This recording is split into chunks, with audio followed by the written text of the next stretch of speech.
Olá, meus amigos do Adventismo Vivo, sejam muito bem-vindos a mais um estudo da Bíblia por meio da lição da Escola Sabatina.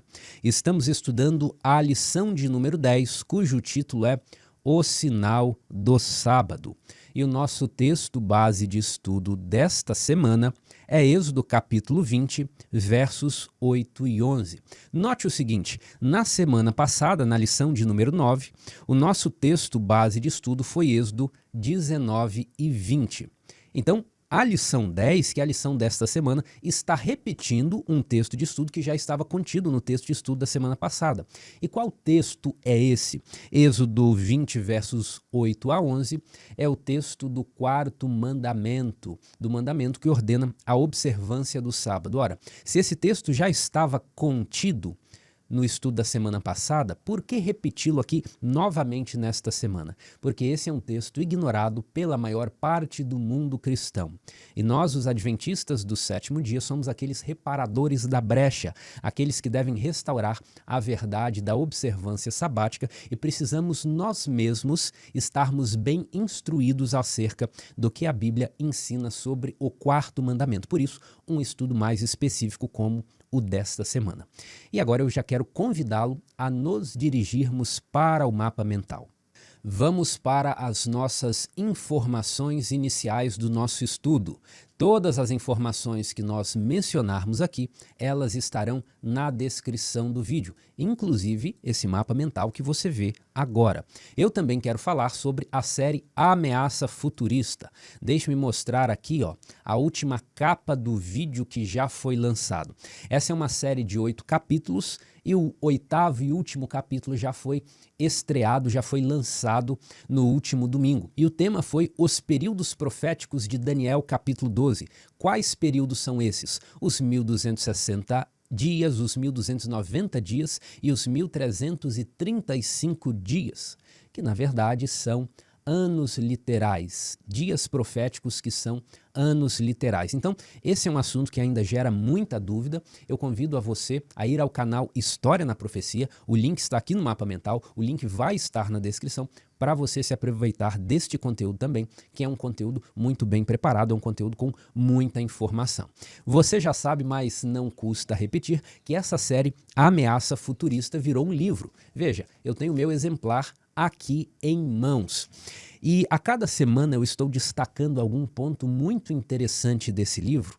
E hoje o ponto que eu quero destacar é aquilo que aparece em Apocalipse capítulo 6, verso 12.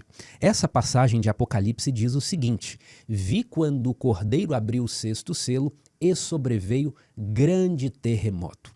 Como é a interpretação historicista dos adventistas do sétimo dia acerca dessa passagem do Apocalipse? Bem, o sexto selo é inaugurado com um grande terremoto e a interpretação dada a essa passagem é que o texto está fazendo referência ao terremoto de Lisboa de 1º de novembro de 1755.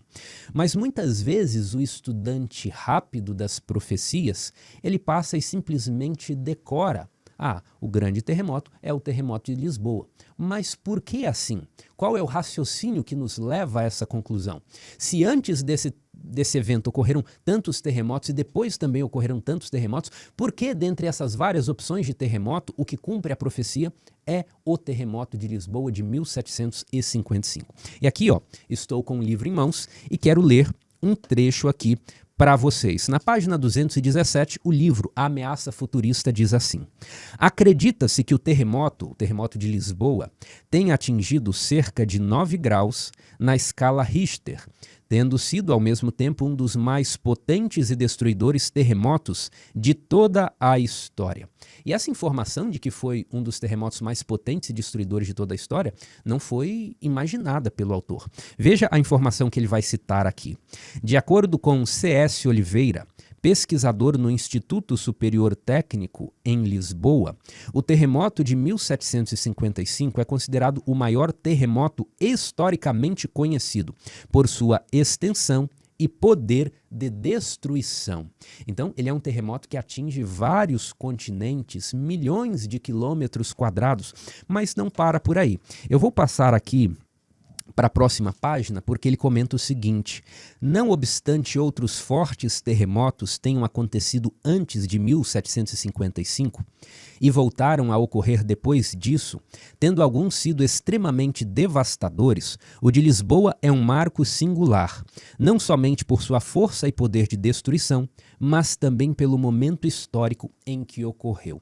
E aqui é interessante quando ele fala do momento histórico, porque ele vai associar esse terremoto a vários outros marcos proféticos, mostrando que não foi uma aleatoriedade indicar o terremoto de Lisboa de 1755 como aquele que cumpre a profecia de Apocalipse capítulo 6, verso 12. Não, ele não apenas foi o terremoto de maior magnitude histórica, mas também ele ocorre num momento específico e relevante para a profecia bíblica. Então, você que quer crescer no conhecimento das profecias, você que quer se instruir sobre Daniel e sobre Apocalipse, eu vou fazer novamente a indicação deste livro aqui para você, A Ameaça Futurista. Como você vai adquirir o seu? Entre lá no site da editora Luz do Mundo, você preenche o seu endereço e recebe na sua casa. O site da editora Luz do Mundo está indicado aqui, na imagem, no mapa mental, e também vou deixar na descrição do vídeo.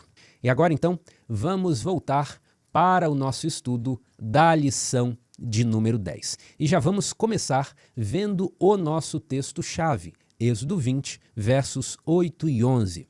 O texto diz o seguinte: lembra-te do dia de sábado para o santificar. 6 dias trabalharás e farás toda a tua obra. Mas o 7º dia é o sábado do Senhor teu Deus. Não farás nenhum trabalho, nem tu, nem teu filho, nem tua filha, nem o teu servo, nem a tua serva, nem o teu animal, nem o forasteiro das tuas portas para dentro. Porque em 6 dias fez o Senhor os céus e a terra, o mar e tudo que neles há, e ao 7º dia descansou. Por isso o Senhor abençoou o dia de sábado e o santificou.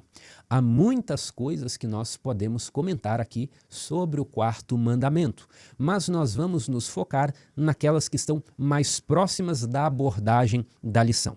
Então, a primeira coisa que você deve observar é que o mandamento começa com lembra-te, com este imperativo. E o que esse imperativo sugere? O que o verbo lembrar sugere? Que a realidade do sábado como dia de descanso não foi uma novidade introduzida com os 10 mandamentos, mas sim que já era uma ordem conhecida anteriormente e que ali nos 10 mandamentos em Êxodo 20, Deus apenas está resgatando à memória aquilo que já era conhecido do povo. Por isso o verbo lembrar, lembra-te. O mandamento que exige a observância do sábado, ele já existia. E você pode se perguntar assim, como ele já existia? Basta você ver que a razão do mandamento está na criação. Como assim? Vamos voltar aqui, para Êxodo 20, 8 a 11. Lembra-te do dia de sábado. Por quê? Por quê? Verso 11, porque em 6 dias fez o Senhor os céus, a terra, o mar e tudo que neles há, e ao 7º dia descansou. Por isso, o Senhor abençoou o dia de sábado e o santificou. Então, note que na própria estrutura do 4º mandamento, o sábado é um dia de descanso por causa do relato da criação, porque Deus criou, encerrou o ciclo da criação com o descanso sabático. Então, é isso que significa o lembra-te. O lembra-te remete a uma situação anterior. Qual situação anterior? A criação do mundo, que é a razão do mandamento do sábado. Portanto, nós estamos falando do que acontece lá em Gênesis capítulo 2, versos 2 e 3, quando, após terminar a criação, Deus descansa de suas obras e santifica o 7º dia. E essa vai ser uma das principais ideias que nós vamos trabalhar a seguir. A instituição do sábado acontece no último dia da semana da criação, no 7º dia da semana da criação. Ali está a origem e o início do repouso sabático. Então, essa é a primeira grande informação que nós retiramos aqui do texto. A próxima coisa que nós precisamos ver aqui no nosso texto-chave de estudo é a relação do texto com a tirinha. Como assim? O mandamento do sábado contém as credenciais de Deus, assim como um selo da antiguidade continha as credenciais de seu dono. Não entendeu? Vamos então fazer o raciocínio aqui por partes. Eu separei a tirinha aqui para que você entenda o que isso significa. Então, o que nós temos aqui? Nós temos a imagem de dois arqueólogos e a conversa deles é a seguinte: encontrei um pedaço de um jarro que pertenceu a um rei assírio. E o outro arqueólogo pergunta: como você tem certeza disso? E a resposta é: veja aqui o selo com o nome e a posição dele. Então, um selo real testifica quem era o possuidor daquele objeto. Para você entender isso melhor, eu separei um exemplo aqui real, um exemplo histórico acurado. No ano de 2009, foi encontrado esse achado arqueológico aqui, o selo de Ezequias. Sim, o rei Ezequias da Bíblia. E veja como ele é pequeno, 13 por 12 milímetros são as dimensões dele e ele é feito de argila. O que está escrito aqui no selo de Ezequias? Está escrito assim: pertence a Ezequias, filho de Acás, rei de Judá. Então, note as informações do que nós temos num selo real da antiguidade, dos tempos bíblicos. Nós temos o nome do soberano, Ezequias, nós temos o seu título, ele é rei, e nós temos a sua jurisdição, Judá, que é a extensão do seu domínio, que é onde ele pode exercer o seu poder. Então aí você fala assim: eu até entendi, mas o que isso tem a ver com o estudo dessa semana, que é um estudo sobre o sábado? O que essa tirinha quer dizer? A ideia da tirinha é o seguinte: da mesma forma que um selo da antiguidade contém nome, título e jurisdição do monarca, o sábado, na sua estrutura de mandamento revelada em Êxodo 20, também contém essas características de nome, título e jurisdição. É por isso que os adventistas dizem que o sábado é o selo de Deus. É por isso que o profeta Isaías diz que nós somos selados com a lei, porque a lei, e especificamente o quarto mandamento, contém as características de um selo real da antiguidade. Vamos achar isso no quarto mandamento? Veja aqui, vou voltar para o nosso texto. E nós temos aqui, lembra-te do dia do sábado para o santificar. 6 dias trabalharás e farás toda a tua obra, mas o 7º dia é o sábado do Senhor teu Deus. Yahvé, aqui nós temos o nome, que é a primeira característica de um selo real. O sábado é de Yahvé teu Deus, o Senhor. Não farás nenhum trabalho, nem tu, nem teu filho, nem tua filha, nem o teu servo, nem a tua serva, nem o teu animal, nem o forasteiro das tuas portas para dentro. Porque em 6 dias fez o Senhor os céus, a terra e o mar e tudo o que neles há. E aqui nós já temos o segundo elemento, o título. Deus é aquele que fez, Deus é o fazedor. Ou dito de uma forma mais bonita, Deus é o Criador, Criador dos céus, da terra, do mar e de tudo que neles há. Então aquilo que ele cria é também a sua jurisdição, é a extensão do seu domínio. Então no quarto mandamento nós temos o nome de Deus, o título de Deus e também a sua jurisdição, o que faz com que o quarto mandamento tenha a estrutura de um selo real da antiguidade. Daí nós entendemos a menção que a tirinha faz e a relação com o estudo da semana. Ok? Agora que nós já vimos alguns aspectos básicos do texto bíblico, nós vamos avançar para o panorama geral de como a questão do sábado é tratada no cristianismo.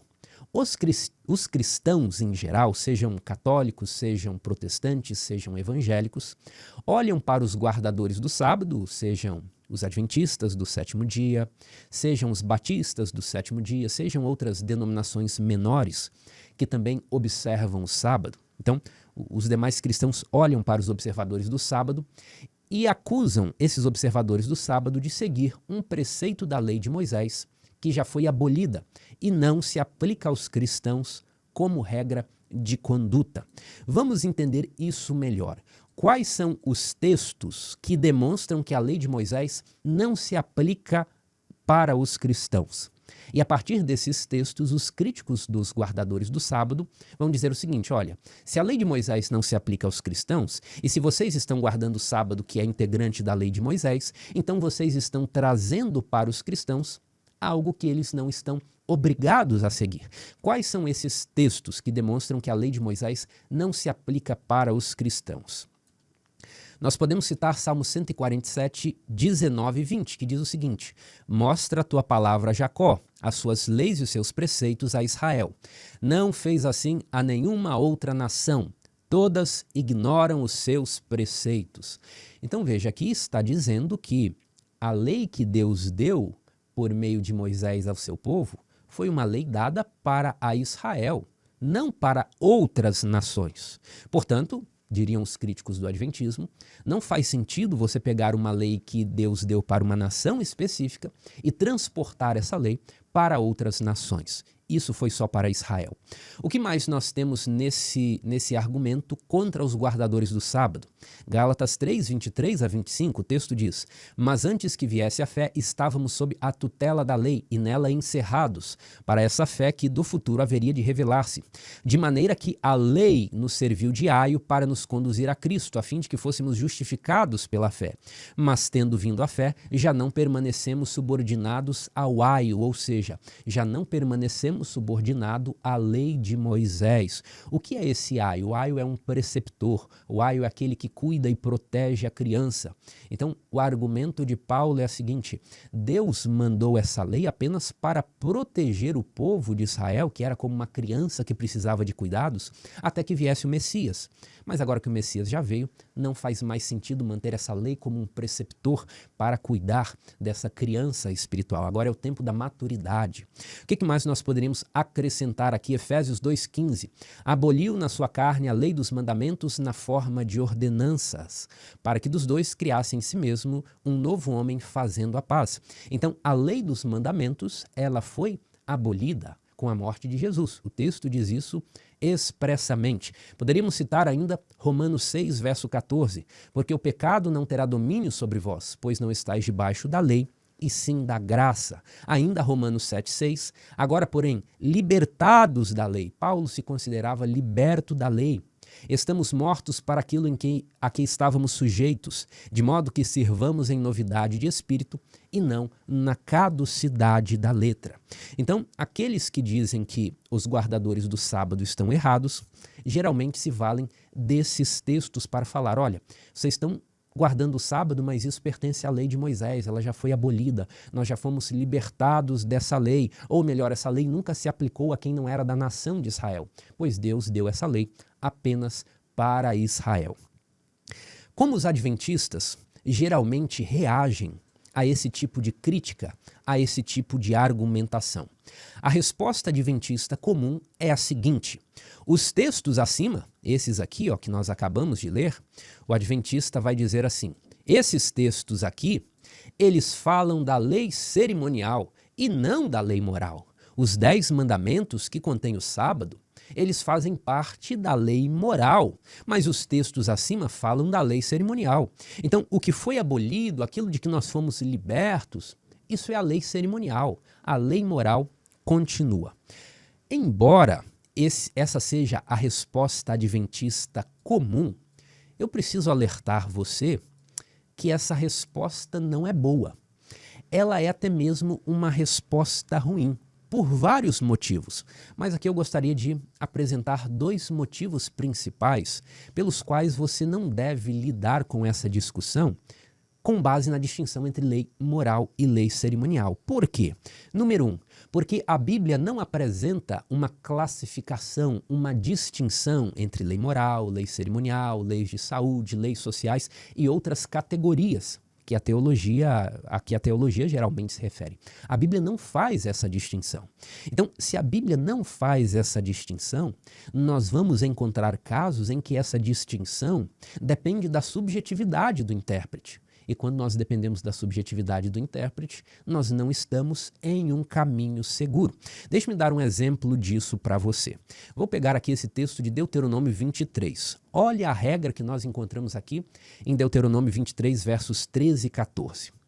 A orientação de Deus para o seu povo foi a seguinte: dentre as tuas armas terás um porrete, e quando te abaixares fora, cavarás com ele, e voltando-te cobrirás o que defecaste. Então, esse texto está falando o seguinte: quando você for fazer as suas necessidades fisiológicas, você deve levar um porrete com você. Por quê? Você vai usar esse porrete, essa ferramenta, para cavar um buraco, você vai defecar dentro desse buraco e depois, com o mesmo instrumento, você vai tapar as suas fezes.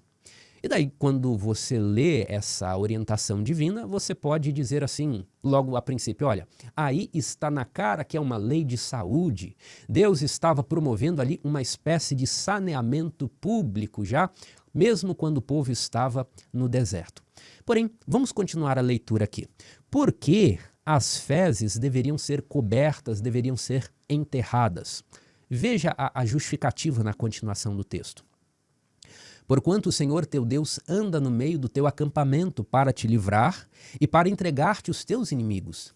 Portanto, o teu acampamento será santo, para que ele não veja em ti coisa indecente e se aparte de ti. Veja como é difícil classificar a natureza dessa regra. É uma regra de saúde? Ora, mas o texto apresenta que a razão dessa regra é manter a santidade, é manter Deus por perto. Então parece que é algo muito maior e que extrapola meramente uma questão de saúde, de evitar doenças, de evitar contaminação da água, de alimentos. Então, o que eu quero destacar apresentando esse texto aqui é que a Bíblia não apresenta classificação entre lei moral e cerimonial ou lei de saúde. Essa é uma classificação feita por teólogos, isso pertence à teologia. E, portanto, como a teologia ela tem um certo grau de subjetividade inerente ao teólogo, não é bom que você argumente com base na distinção entre lei moral e lei cerimonial.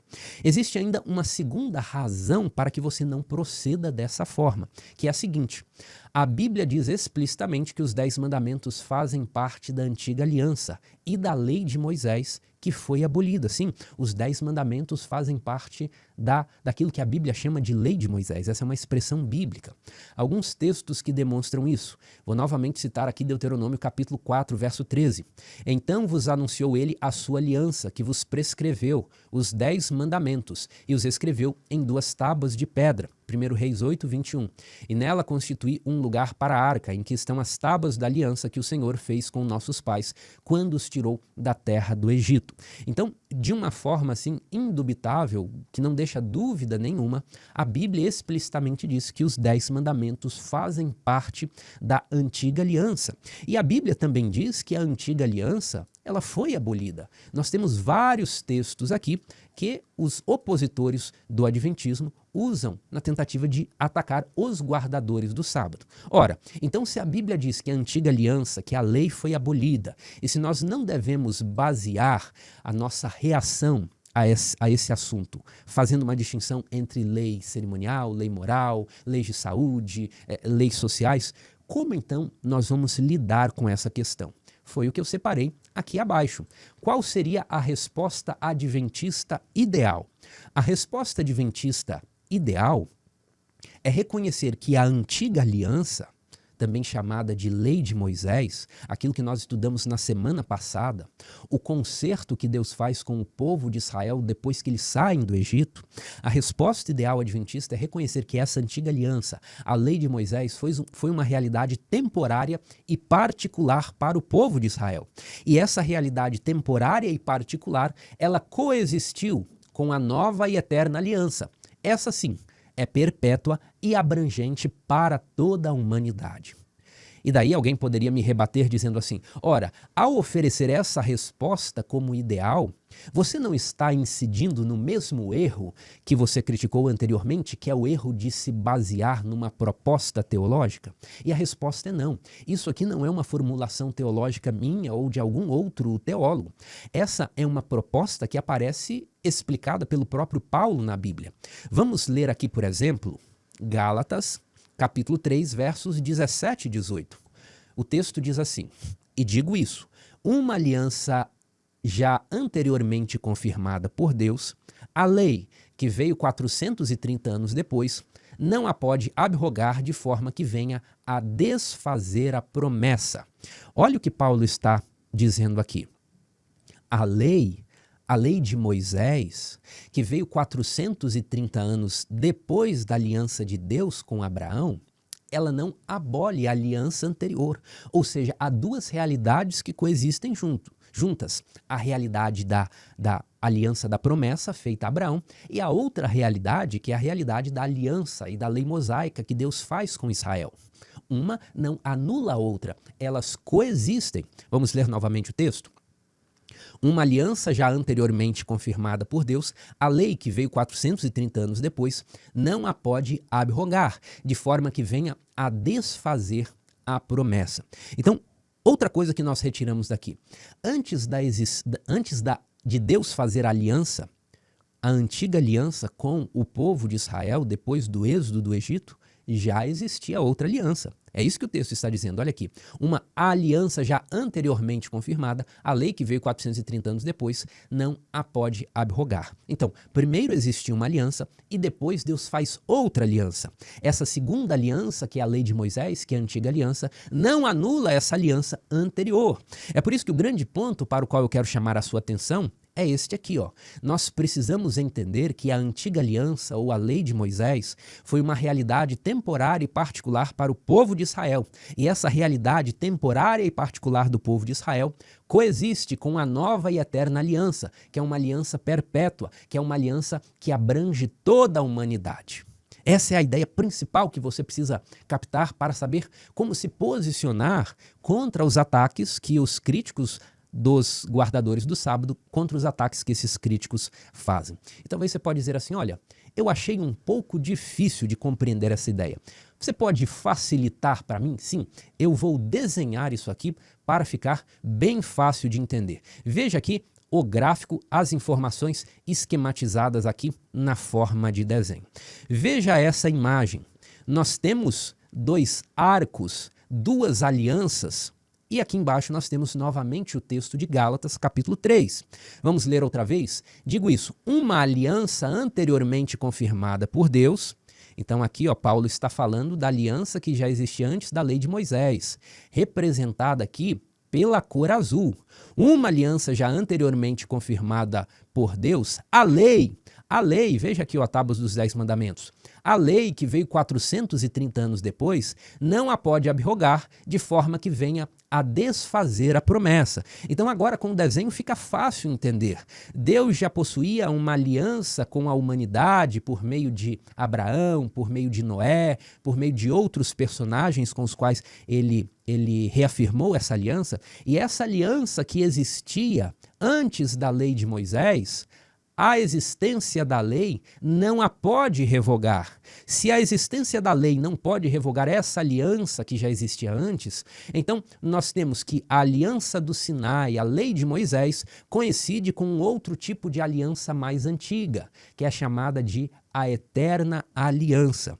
Então, como nós nos posicionamos nesse debate sobre a guarda do sábado? Quando somos acusados de sustentar uma prática que fazia parte da lei de Moisés. As pessoas dizem, ora, você guarda o sábado porque o quarto mandamento exige isso. E o quarto mandamento faz parte da lei de Moisés. E a lei de Moisés já foi abolida, como nós já vimos. Como deve ser a resposta ideal de um adventista a essa discussão? Bem, de fato, a antiga aliança e a lei de Moisés é uma realidade transitória, porque acaba com a morte de Jesus, e ela também é exclusiva para o povo de Israel. Deus deu a sua lei para o povo de Israel, como diz o salmo que nós lemos. Então, a resposta adventista passa por demonstrar que a observância do sábado já era exigida neste período aqui, olha, o período anterior à lei, o período anterior a Moisés, o período anterior ao Êxodo. Então, nós temos que demonstrar a observância do sábado aqui, antes da aliança do Sinai, antes da lei de Moisés, e precisamos demonstrar a vigência da lei de Deus aqui, ó, depois do fim da antiga aliança, depois da morte de Jesus, depois que aquele sistema jurídico inaugurado em Êxodo 20 terminou. Você entendeu o raciocínio? Nós guardamos o sábado não por causa de Êxodo 20, verso 8. Nós guardamos o sábado porque o sábado já era requerido antes de Êxodo 20 e continuou sendo requerido depois da morte de Jesus. E eu quero demonstrar exatamente esse raciocínio aqui agora para você. Vamos verificar então evidências bíblicas do descanso sabático antes da lei de Moisés. E a primeira delas nós vimos inclusive na semana passada, quando falamos do caso do maná de Êxodo 16. O que diz a passagem de Êxodo 16? Ao 7º dia saíram alguns do povo para o colher, porém não acharam. Então disse o Senhor a Moisés, até quando recusareis guardar os meus mandamentos e as minhas leis? Veja isso aqui. Antes de Êxodo 20, que é o capítulo dos 10 mandamentos, já havia mandamentos e leis de Deus. Êxodo 16 deixa isso claro. Considerai que o Senhor vos deu o sábado. O sábado não foi uma realidade nova criada em Êxodo 20. Êxodo 16 já fala que Deus já tinha dado o sábado. Considerai que o Senhor vos deu o sábado, por isso ele, no sexto dia, vos dá o pão para 2 dias. Cada um fique onde está, ninguém saia do seu lugar no sétimo dia. E assim descansou o povo no sétimo dia. O povo já observa o descanso sabático em Êxodo 16, mostrando que o sábado já era uma realidade consolidada. Êxodo 20 vem apenas para lembrar, por isso, lembra-te do dia de sábado para o santificar. Agora, quando foi exatamente que Deus instituiu o sábado?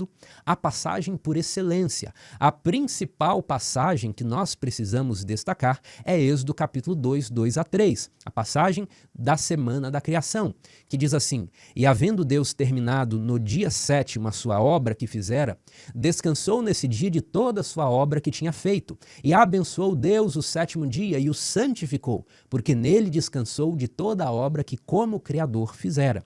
Esse é o principal texto que demonstra que o 7º dia, o sábado, é um dia separado, porque aqui em Êxodo capítulo 2, nós não temos Moisés, nós não temos judeus, nós não temos adventistas do 7º dia, nós não temos batistas do 7º dia.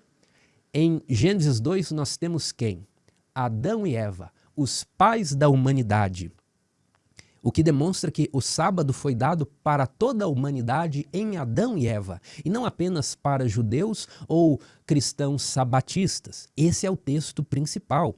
Inclusive, é a Gênesis capítulo 2, versos 2 e 3, que os 10 mandamentos vão fazer referência.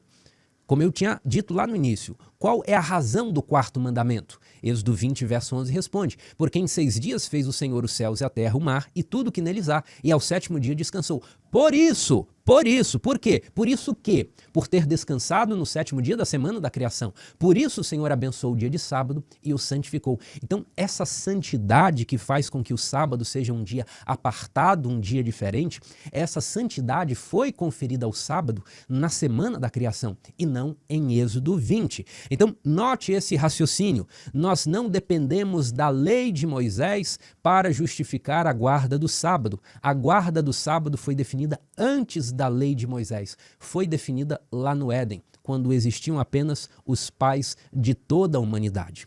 Mas para por aí? Não. Nós podemos igualmente argumentar com a outra porção do gráfico. Mesmo depois que a lei de Moisés foi abolida, mesmo depois que a antiga aliança chegou ao fim com a morte de Jesus, nós temos evidências textuais de que a vigência do sábado permanece. E onde estão algumas dessas evidências textuais? Estão lá no livro de Apocalipse. Olha que interessante. Para mostrar aqui o descanso sabático antes da lei de Moisés, nós citamos o livro de Gênesis. Agora, para mostrar o descanso sabático após a abolição da lei de Moisés, nós vamos para Apocalipse, o primeiro livro da Bíblia e o último livro da Bíblia. Não é interessante? E veja o que Apocalipse diz. Apocalipse capítulo 11, verso 19 diz assim: Abriu-se então o santuário de Deus que se acha no céu. Aqui nós não estamos falando do santuário lá do Êxodo, que vai ser tema da lição da semana que vem. Não, aqui nós estamos falando do grande original que se acha onde? Que se acha no céu. Quando João vê esse santuário de Deus que se acha no céu, ele também vê algo mais. E foi vista a arca da aliança no seu santuário, e sobrevieram relâmpagos, vozes, trovões, terremoto e grande saraivada. Olha, o que está no santuário lá do céu, no santuário celestial? A arca da aliança. E por que isso é relevante? Veja aqui o texto complementar de Êxodo 40, verso 20. Tomou o testemunho e o pôs na arca, e meteu os varais na arca e pôs o propiciatório em cima da arca. O que é esse testemunho que foi colocado aqui dentro da arca da aliança? Êxodo 31, 18 responde: E tendo acabado de falar com ele no monte Sinai, deu a Moisés as 2 tábuas do testemunho, tábuas de pedra, escritas pelo dedo de Deus. Então note o raciocínio. As tábuas de pedra contendo os 10 mandamentos que Deus deu a Moisés, elas foram colocadas dentro da arca da aliança. E aqui João, na era cristã, vê o santuário do céu e vê que ali está a arca da aliança. E mais, em Apocalipse 15, verso 5, é dito o seguinte: depois dessas coisas olhei e abriu-se no céu o santuário do tabernáculo do testemunho. Nós acabamos de ver o que é o testemunho. As tábuas do testemunho são as tábuas dos 10 mandamentos. Então veja que esse santuário que se acha no céu, ele contém a Arca da Aliança, cujo objetivo era guardar as tábuas dos 10 mandamentos, e esse santuário celestial é chamado por João, na era cristã, de santuário do tabernáculo do testemunho, ou seja, santuário do tabernáculo dos 10 mandamentos. Então, qual é a conclusão que nós retiramos aqui? Na era cristã, quando João contempla as coisas do céu, as coisas que são eternas e permanentes, João encontra lá as tábuas dos 10 mandamentos, contidas na Arca da Aliança, nomeando aquele tabernáculo de tabernáculo do testemunho. Portanto, essas visões de Apocalipse, elas testemunham, elas demonstram a vigência da lei de Deus no céu, naquele ambiente de coisas eternas e que nunca mudam. Portanto, a perpetuidade da lei é inquestionável, tendo em vista essa descrição do livro do Apocalipse. Então, novamente eu chamo você a olhar para o gráfico.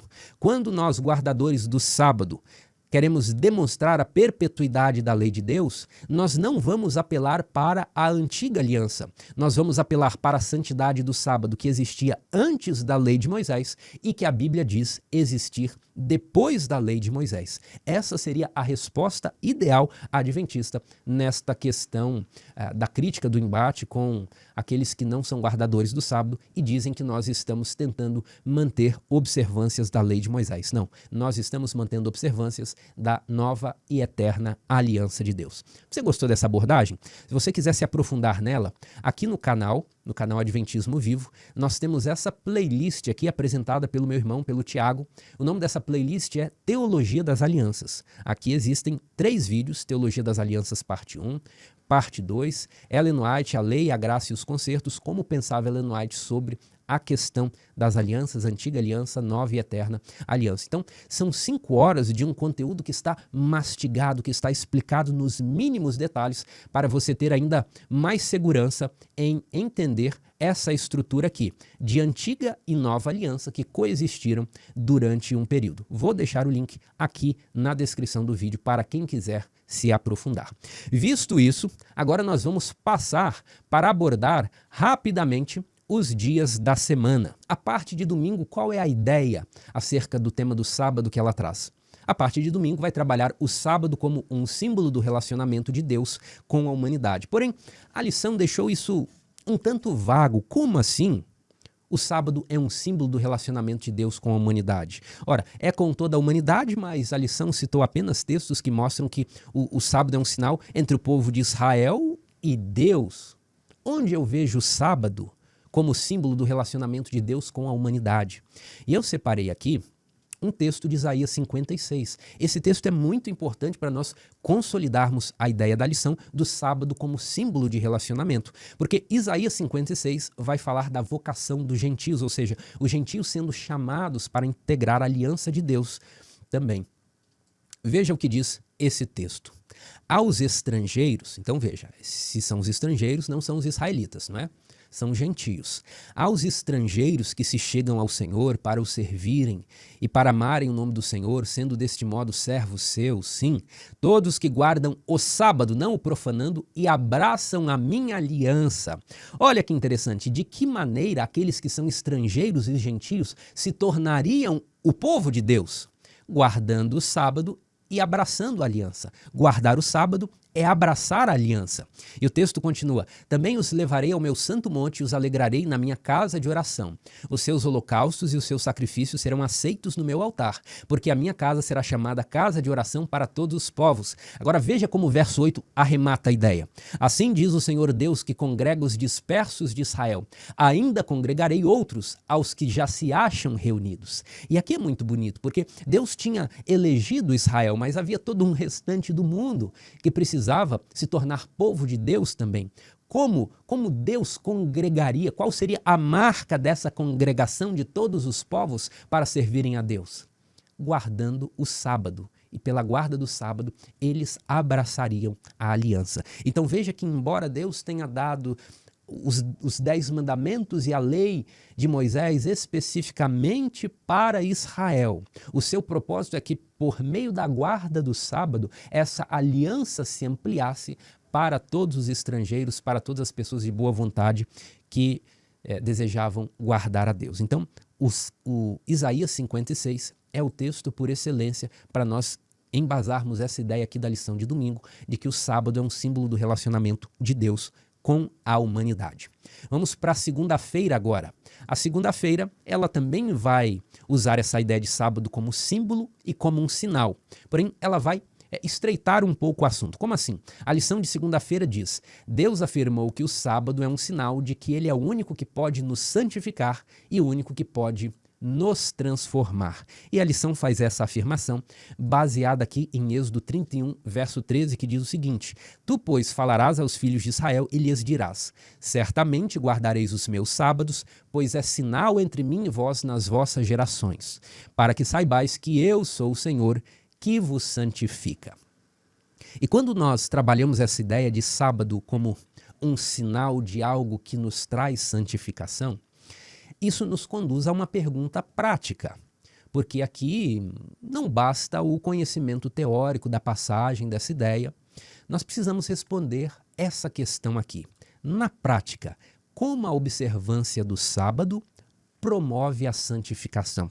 Ou seja, dito em outras palavras, qual ganho espiritual guardar o sábado me proporciona? De que maneira o sábado me ajuda a crescer espiritualmente? E aqui, para responder essa pergunta, eu quero resgatar uma lição que eu aprendi com o pastor Alexandre Barros, que costumava explicar a questão da seguinte maneira: imagine o sábado devidamente guardado, como ele seria na prática. Ele começa lá no pôr do sol da sexta-feira. Então você chegou em casa com antecedência, antes do sol se pôr, você tomou banho, você preparou a sua roupa, a sua casa está arrumada e agora você está leve, você está tranquilo.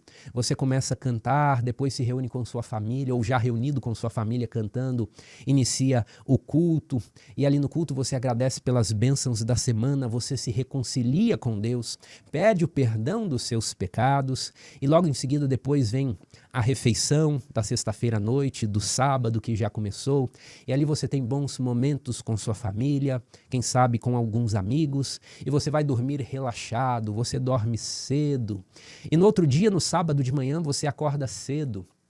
Você está perdoado, você dormiu bem, você está em paz com sua família, você está em paz com Deus. No sábado de manhã você lê a Bíblia, você lê um livro do Espírito de Profecia, você se prepara para a lição da escola sabatina na sua classe, você ora pelo culto que vai iniciar na igreja, então você sai de casa com antecedência, chega na igreja com antecedência, você está preparado para o culto, você passa pela escola sabatina, pelo culto divino, depois vai para casa, almoça, descansa um pouco e depois de descansar você sai para fazer visitas, para fazer um trabalho missionário, para ajudar os pobres, os sofredores, pessoas que precisam de algum consolo, de alguma ajuda. E quando você viu, já deu o pôr do sol, você novamente faz um culto, você toma sua refeição e como você esteve em atividade desde cedo, você está cansado e mais uma vez você vai dormir cedo no sábado à noite.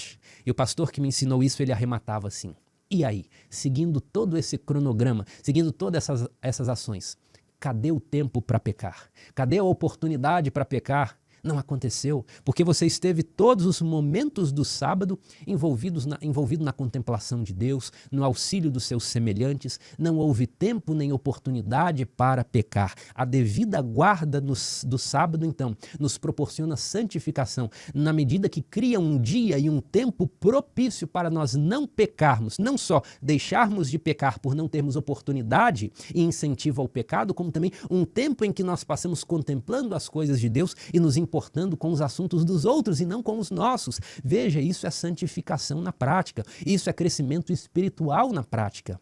É por isso que o sábado não é apenas um dia santo, ele também é um dia que nos santifica se devidamente guardado, se devidamente observado. Louvado seja Deus por nos dar o descanso do sábado e a oportunidade de santificação. Visto esse ponto, nós vamos avançar agora para terça-feira. E a parte de terça-feira, ela vai comentar o texto de Números 15, quando um homem que pegou lenha no sábado é apedrejado. O texto diz assim: Estando, pois, os filhos de Israel no deserto, acharam um homem apanhando lenha no dia de sábado. Os que o acharam apanhando lenha o trouxeram a Moisés e Arão e a toda a congregação. Meteram-no em guarda, porquanto ainda não estava declarado o que se lhe devia fazer. Então disse o Senhor a Moisés: Tal homem será morto, toda a congregação o apedrejará fora do arraial. Levou, pois, toda a congregação para fora do arraial e o apedrejaram, e ele morreu, como o Senhor ordenara a Moisés. E quando nós lemos esse texto, podem surgir algumas perguntas para nós. A primeira delas, e que a lição trouxe, é a seguinte: por que uma punição tão severa, ou seja, a morte, uma punição da máxima pena, para um ato, entre aspas, tão simples? Por que Deus agiu assim? E a lição respondeu da seguinte maneira, entre aspas: ao sair para pegar lenha, esse homem estava desafiando diretamente o mandamento de Deus, e seu ato revelou um problema mais profundo, a rebelião aberta e voluntária contra Deus. Então, essa pergunta aqui, que diz assim, por que uma punição tão severa para um ato tão simples? Ela não está vendo as coisas pela devida perspectiva.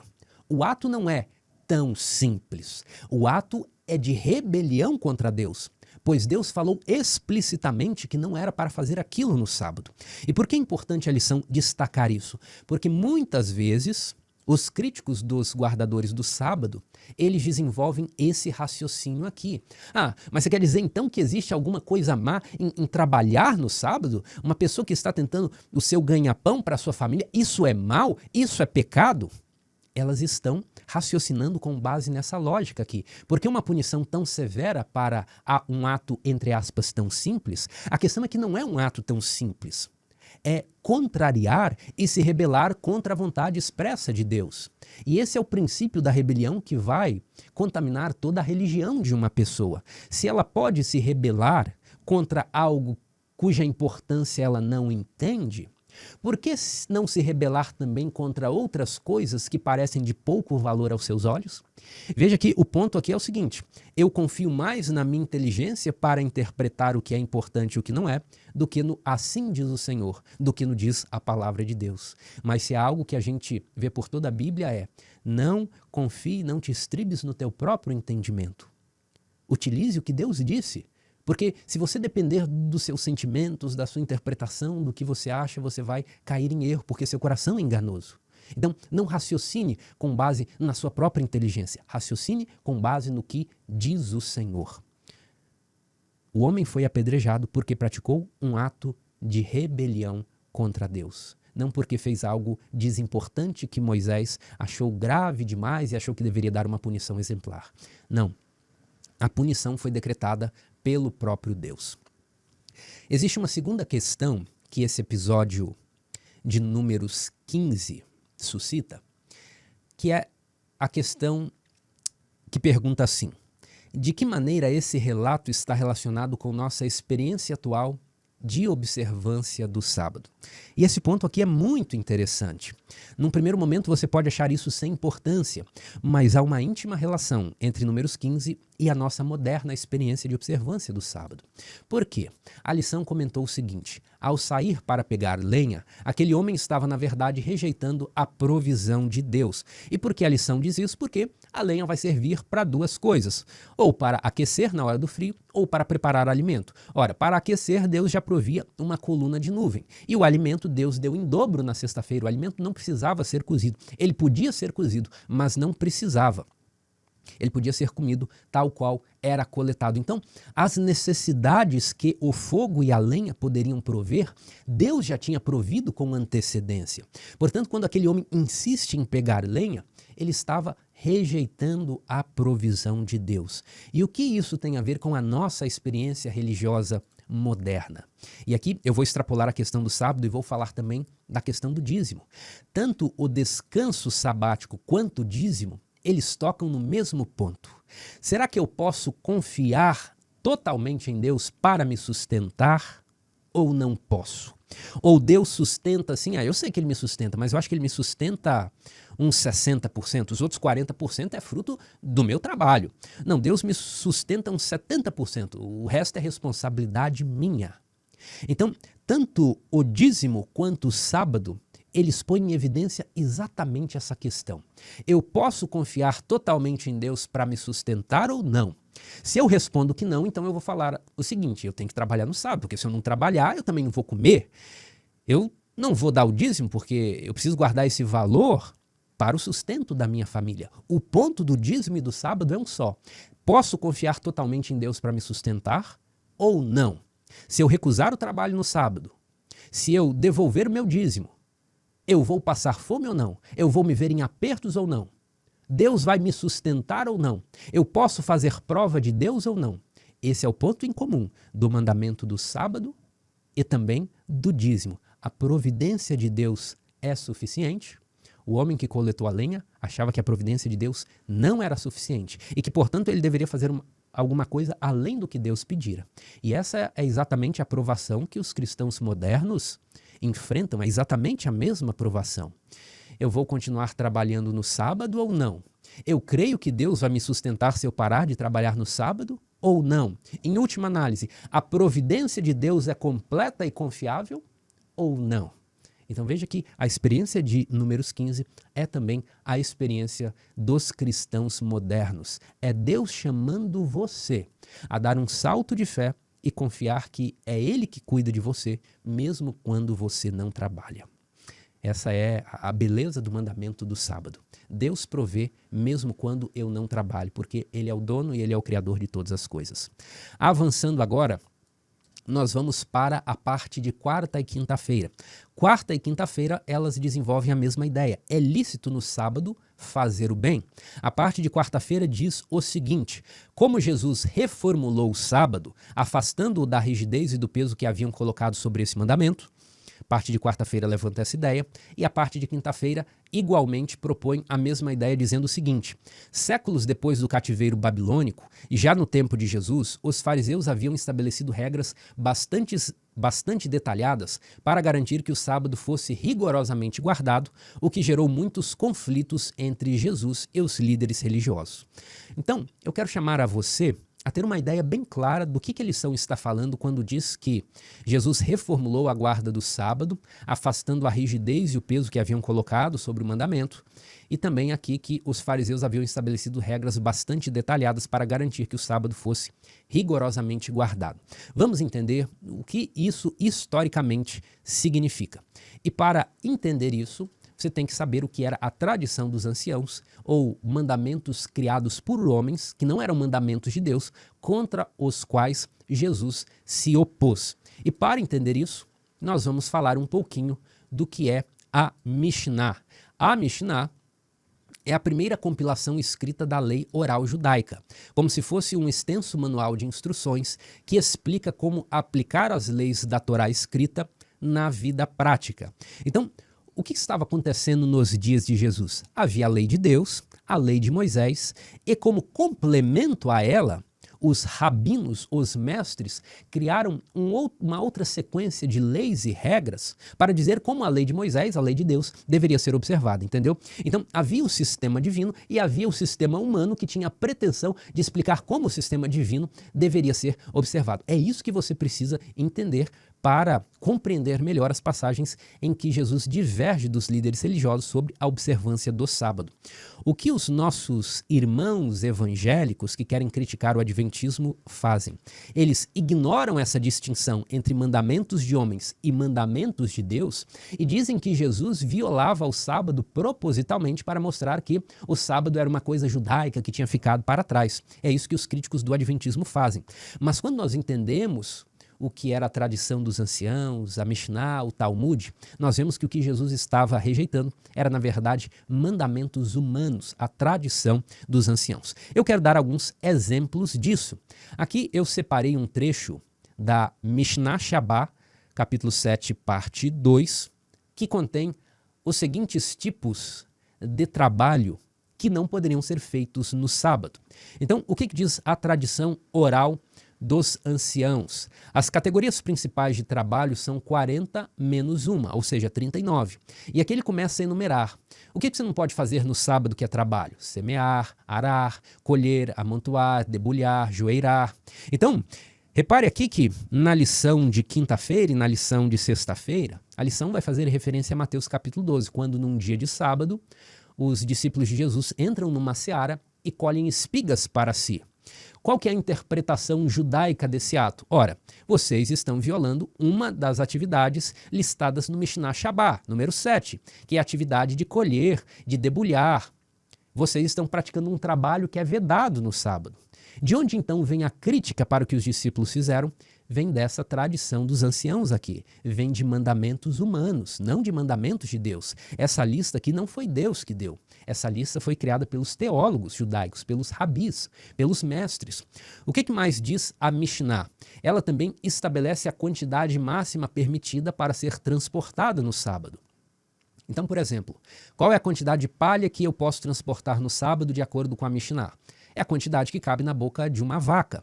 Se eu colocar ali algumas folhas a mais de palha e exceder o que cabe na boca de uma vaca, a minha conduta deixou de ser lícita e agora ela é ilícita e eu sou um transgressor do quarto mandamento. O quanto de forragem eu posso transportar no dia de sábado? A quantidade que cabe na boca de um camelo. E nós temos uma lista parecida para os líquidos.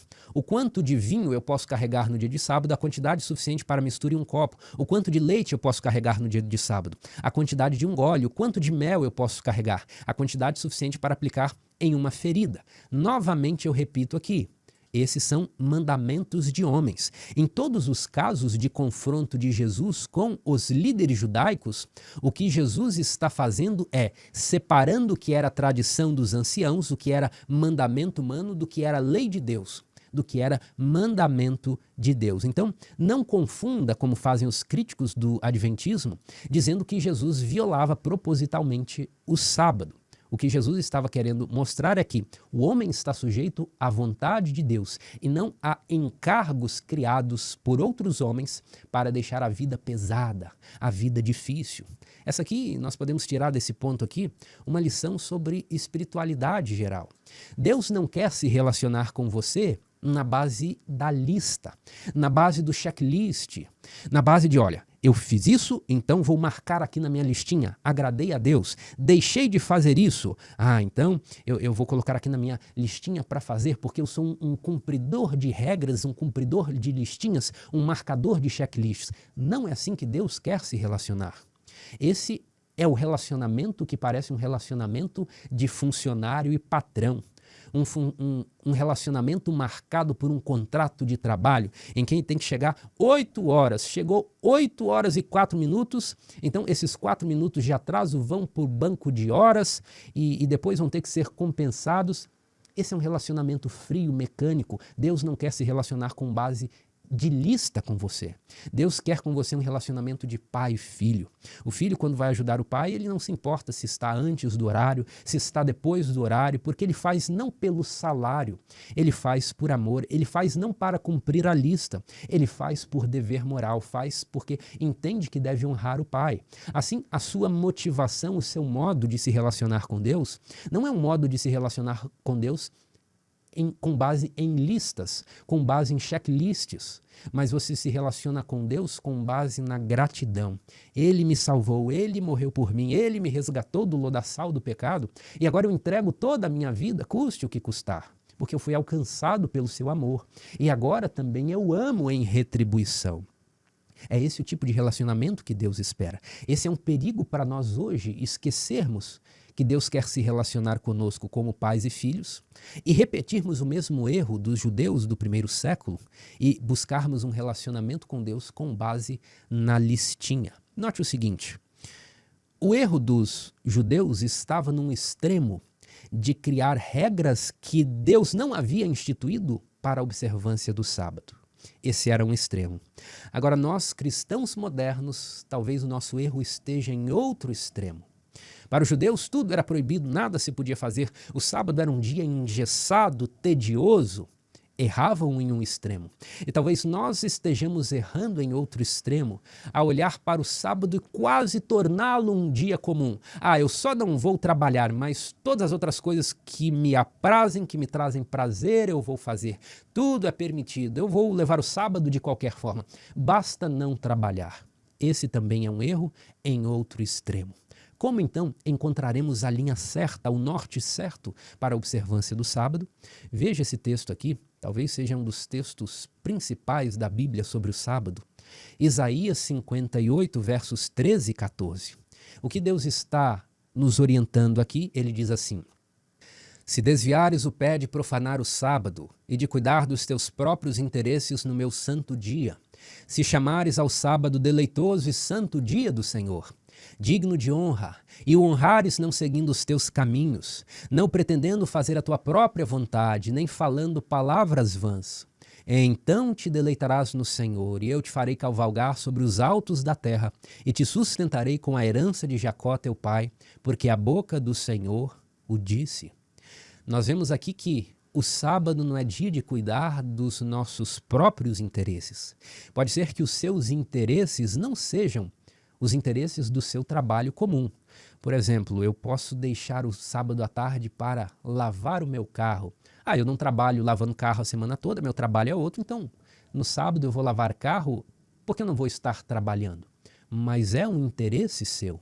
E no dia de sábado você não cuida dos seus próprios interesses. Mas o que? O texto ainda diz, não seguindo os teus caminhos, não pretendendo fazer a tua própria vontade. O sábado não é para eu colocar em prática os meus deleites, os meus gostos. Eu vou passear, vou frequentar locais turísticos, ou melhor, vou visitar aquele meu parente, eu queria visitar ele há tanto tempo, vou fazer uma viagem no sábado simplesmente para visitá-lo, para jogar conversa fora. Não, o sábado não é dia de fazer a nossa própria vontade, de seguir os nossos próprios caminhos ou os nossos próprios interesses. O sábado é para contemplação da natureza de Deus, contemplação da verdade de Deus, auxílio dos pobres, dos sofredores, de fazer uma obra evangelística. O sábado não é um dia de passeio e deleite no sentido de deleite turístico, porque isso seria seguir os próprios caminhos e fazer a própria vontade. O sábado é para a contemplação das obras de Deus, para contemplar a revelação do Criador e para o auxílio do próximo. O sábado serve para isso. O texto ainda diz, não falando palavras vãs. O sábado não é um dia de conversar sobre qualquer assunto. Não se trabalha no sábado e também não se fala sobre trabalho. No sábado não se faz planos do que eu vou executar, do campo que eu vou plantar, da nova estratégia que eu vou usar na minha empresa, no cliente que eu pretendo alcançar logo depois do pôr do sol, quando terminar o sábado, no restaurante que eu vou frequentar no sábado à noite com minha esposa. Nada disso se fala no sábado, isso são palavras vãs. As palavras que nós falamos ao sábado são palavras dirigidas ao nosso Criador e são palavras dirigidas aos nossos irmãos, seja para louvar com eles a Deus nesse dia, conversar de coisas espirituais, seja para oferecer auxílio. Então, o convite que essa lição nos faz é o seguinte: vamos rever como está a nossa observância do sábado. Para que sejamos santificados nesse dia santo, precisamos observá-lo corretamente. E você é chamado a reformar, a corrigir a sua observância do sábado. Que Deus abençoe você nesse propósito, que você possa ser fiel e leal a Deus em todas as coisas. Foi um prazer estudar esse tema com você e nos vemos então na semana que vem. Até lá.